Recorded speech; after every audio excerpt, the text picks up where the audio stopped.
kuyga jırlarga Rafil Jalaliyev digen jırşa şakırdı ve yakite kurşetti. Ben de yaratmak istedim. Haydar.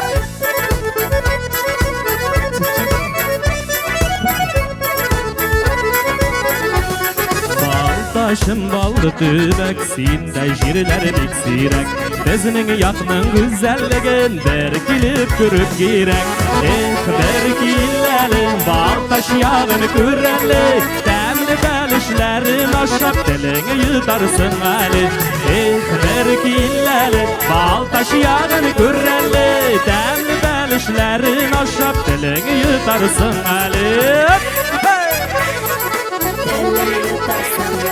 Soğukay jırımın narı işitile her yurttan Ey yazmışım hiç ayırma dezmesini tuğan yattan Derkilleli bal taş yağını kürrelli Etkeyen kayni gözünde sıyınıp yaşayeli Derkilleli bal taş yağını kürrelli Etkeyen kayni gözünde sıyınıp yaşayeli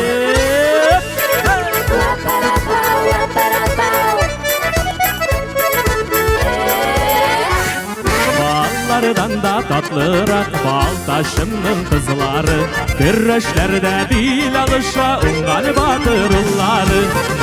Derkilleli bal taş yağını kürrelli Tulgan yakını danılap zurulap puanıp yaşayeli Derkilleli bal taş yağını kürrelli Tulgan yakını danılap zurulap puanıp yaşayeli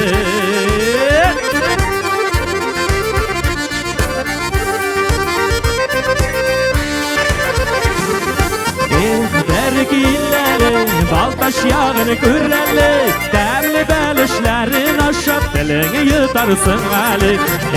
Derkillerin bal taş yağını kürrelli Etkeyen kayni gözünde kuanıp yaşayeli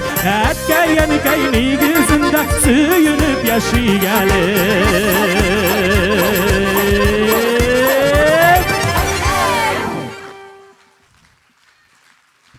Hazır Ahmet